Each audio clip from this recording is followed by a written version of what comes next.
गौरी पुत्र गणेश भगवान की जय। श्री कृष्णा राधे राधे। कार्तिक माह में भगवान विष्णु अपनी योग निद्रा से जाग जाते हैं तथा सभी तरह के मांगलिक कार्य प्रारंभ हो जाते हैं। कार्तिक मास में दीपावली का महापर्व आता है। पुराणों में कार्तिक मास की महिमा का वर्णन मिलता है। इस मास में दीपदान, स्नान और विष्णु पूजा तथा तुलसी पूजा के साथ ही पौराणिक कथा सुनने का बहुत ही महत्व होता है। आइए जानते हैं कार्तिक मास की पौराणिक कथा को। बड़े ही श्रद्धाभाव और प्रसन्न चित्त होकर सुने। एक नगर में एक ब्राह्मण दंपति रहते थे। वे दोनों प्रतिदिन 7 कोस दूर गंगा और यमुना नदी में स्नान करने जाते थे। इतनी दूर आने जाने से ब्राह्मण की पत्नी थक जाती थी। एक दिन उसने अपने पति से कहा कि हमारा एक पुत्र होता तो कितना अच्छा रहता।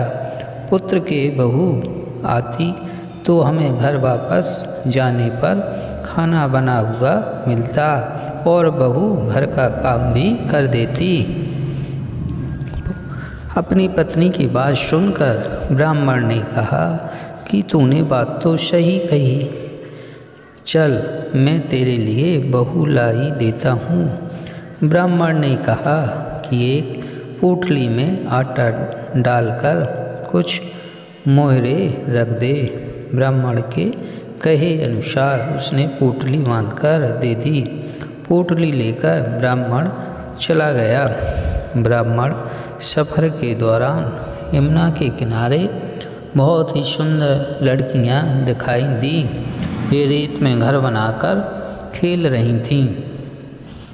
उनमें से एक लड़की ने कहा कि मैं अपना घर नहीं बिगाड़ूंगी, मुझे तो रहने के लिए एक घर चाहिए। लड़की की बात सुनकर ब्राह्मण मन ही मन सोचने लगा कि बहू बनाने के लिए यही लड़की उचित है। जब वह लड़की जाने लगी तो ब्राह्मण भी उसके पीछे पीछे उसके घर तक चला गया। वहाँ जाकर ब्राह्मण ने उस लड़की से कहा, बेटी कार्तिक मास चल रहा है इसलिए मैं किसी के घर खाना नहीं खाता। मैं अपने साथ आटा लेकर आया हूँ। तुम अपनी माता से पूछो कि क्या वह मेरे लिए आटा छानकर 4 रोटी बना देगी। यदि वह मेरा आटा छानकर रोटी बनाएगी तो ही मैं रोटी खा लूँगा। लड़की ने जाकर अपनी माँ को ये सारी बात बताई। माँ ने कहा उचित है, जाकर ब्राह्मण देव से कह दो कि वह अपना आटा दे दे, मैं रोटी बना दूंगी। जब वह आटा छानने लगी तो आटे में से मोहरें निकली। वह सोचने लगी कि जिसके आटे में इतनी मोहरें हैं उसके घर में कितनी मोहरें होंगी। जब ब्राह्मण खाना खाने बैठा तो लड़की की माँ ने उस ब्राह्मण से पूछा, क्या आपका कोई लड़का है और क्या आप उस लड़की की सगाई करने जा रहे हो। यह सुनकर ब्राह्मण ने कहा कि मेरा लड़का तो काशी में पढ़ने गया हुआ है, लेकिन यदि तुम कहो तो खांड कटोरे से विवाह करके तेरी बेटी को अपने साथ ले जाऊं। लड़की की माँ ने कहा ठीक है ब्राह्मण देव। इस पर लड़की की माँ ने लड़की की खांड कटोरे से शादी करके ब्राह्मण के साथ भेज दिया। ब्राह्मण ने घर आकर कहा, रामू की माँ दरवाज़ा खोलकर देख, मैं तेरे लिए बहू लेकर आया हूँ। ब्राह्मण की पत्नी भीतर से ही बोली, हमारे तो कोई बेटा बेटी नहीं है तो बहू कहाँ से आए। दुनिया ताने मारती थी, अब आप भी मानने लगे। ब्राह्मण ने कहा, तू दरवाज़ा खोलकर तो देख, जब ब्राह्मणी ने दरवाज़ा खोला तो सामने बहू को खड़ी देखा। उसने बहू का स्वागत किया और आदर सत्कार से अंदर ले गई। अब जब ब्राह्मण अपनी पत्नी के साथ नदी स्नान करने जाता तो पीछे से बहू घर का सारा काम करके खाना बनाकर रखती थी। वह उनके कपड़े धोती, रात को हाथ पैर दबाती थी। इस तरह बहुत दिन बीत गए। ब्राह्मणी ने अपनी बहू से कहा कि बहू कभी भी चूल्हे की आग मत बुझने देना, मटके का पानी खत्म मत होने देना। परंतु एक दिन चूल्हे की आग बुझ गई। यह देखकर बहू घबरा गई और भागी भागी अपने पड़ोसन के पास गई और कहा कि मेरे चूल्हे की आग बुझ गई है, मुझे थोड़ी आग चाहिए। मेरे सास ससुर सुबह 5 बजे से गए हुए हैं, वह थके हुए घर जाएंगे, इसलिए मुझे उनके लिए खाना बनाना है। यह सुनकर पड़ोसन ने कहा कि तू तो बावली है, तुझे यह दोनों मिलकर पागल बना रहे हैं। इनके कोई पुत्र नहीं है, ये निसंतान है। बहू ने कहा नहीं, ऐसा मत बोलो, इनका बेटा तो बनारस काशी में पढ़ने गया है। इस पर पड़ोसन ने कहा कि यह तुझे झूठ बोल कर लाए हैं, मेरी बात सच मान, इनके कोई बेटा नहीं है।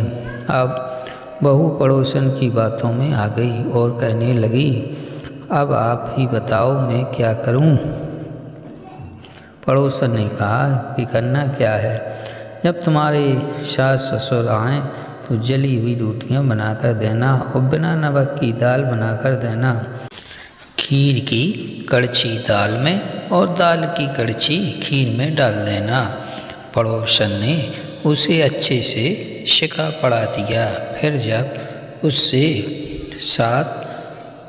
सास और ससुर घर आए तो उसने ना तो उनका आदर सत्कार किया और ना ही उनके कपड़े धोए। जब उसने सास ससुर को खाना दिया तो सास बोली, बहू आज यह रोटियां जली हुई क्यों हैं और दाल भी अलूनी है। तब बहू ने पलट कर कहा कि एक दिन ऐसा खाना खा लोगे तो कुछ बिगड़ नहीं जाएगा तुम्हारा। सास ससुर को खरी खोटी सुनाकर वह फिर से पड़ोसन के पास गई और बोला कि अब आगे क्या करना है। पड़ोसन ने कहा कि अब तुम 7 कोठों की चाबी मांग लेना। अगले दिन जब वह स्नान करने के लिए जाने लगे तो बहू अड़ गई, मुझे तो 7 कोठों की चाबी चाहिए। तब ससुर ने कहा इसे चाबी दे दो। तब सास ने बहू को चाबी दे दी। सास ससुर के जाने के बाद जब बहू ने दरवाज़ा खोला तो देखा कि किसी में अन्न भरा है, किसी में धन भरा है और किसी कोठे में बर्तन पड़े हैं। जब उसने सबसे ऊपर का 7वां कोठा खोला तो देखा कि शिव जी, पार्वती माता, गणेश जी, लक्ष्मी माता जी, पीपल पतवारी, कार्तिक के ठाकुर, राई दामोदर, तुलसी का बड़वा, गंगा यमुना और 33 कोटि देवी देवता विराजमान हैं। वहीं पर एक लड़का चंदन की चौकी पर बैठा माला जप रहा है। यह सब देखकर उसने लड़के से पूछा, तुम कौन हो? तब लड़का बोला कि मैं तेरा पति हूँ, अभी दरवाज़ा बंद कर दे, जब मेरे माता पिता आएंगे तब दरवाज़ा खोलना। यह सब देखकर बहू बहुत खुश हुई और 16 श्रृंगार कर सुंदर वस्त्र पहनकर अपने सास ससुर का इंतजार करने लगी। उसने अपने सास ससुर के लिए अच्छे अच्छे पकवान बनाए। जब उसके सास ससुर घर पर आए तो उसने उनका आदर सत्कार किया और प्रेम पूर्वक खाना खिलाया और हाथ पैर दबाने लगी। पैर दबाते दबाते बहू ने कहा, माँ आप इतनी दूर गंगा यमुना स्नान करने के लिए जाती हो तो आप थक जाती हो, इसलिए आप घर पर ही स्नान क्यों नहीं करती हो। यह सुनकर सास कहने लगी कि बेटा, गंगा यमुना घर पर तो नहीं बहती। तब उसने कहा, हाँ माँ जी बहती हैं, चलो मैं आपको दिखाती हूँ। जब बहू ने सातवां कोठा खोल कर दिखाया तो उसमें शिव जी, पार्वती जी, गणेश जी, लक्ष्मी जी, पीपल, पतवारी, कार्तिक के ठाकुर, राय, दामोदर, तुलसी का बड़वा, गंगा यमुना बह रही हैं और 33 कोटि देवता विराजमान हैं। वहीं चौकी पर बैठा एक लड़का माला जप रहा है। माँ ने उसे देखकर कहा, बेटा तुम कौन है? लड़का बोला, माँ तेरा बेटा हूँ। तब ब्राह्मणी ने पूछा कि तू कहाँ से आया है? लड़के ने जवाब दिया कि मुझे कार्तिकेय ने भेजा है। माँ ने कहा, बेटा यह संसार कैसे मानेगा कि तू मेरा बेटा है? माँ ने कुछ विद्वान पंडितों से मदद मांगी। पंडितों ने कहा, इस पर बहू बेटा खड़े हो जाएं, उस पर माँ खड़ी हो जाएं। माँ ने चमड़े की अंगियाँ पहनी और छाती में से दूध की धार निकालकर बेटी की दाढ़ी मूछ भींगे और पवन पानी से गठजोड़ बंधे, तब मानेंगे कि यह माँ का बेटा है। उसने ऐसा ही किया। चमड़ी की अंगियाँ फट गई और छाती में से दूध की धार निकलकर बेटी की दाढ़ी मूछ भींग गई। पवन पानी से बहू बेटे का गठजोड़ बन गया। यह सब देखकर ब्राह्मण उसकी पत्नी की खुशी का ठिकाना न रहा। तो यह थी कार्तिक मास की कथा। हे कार्तिक के ठाकुर, जैसे ब्राह्मण और ब्राह्मणी को बहू बेटा दिया, वैसे सबको देना। कार्तिक मास की कथा कहने और सुनने से सब पर कृपा बरसती है।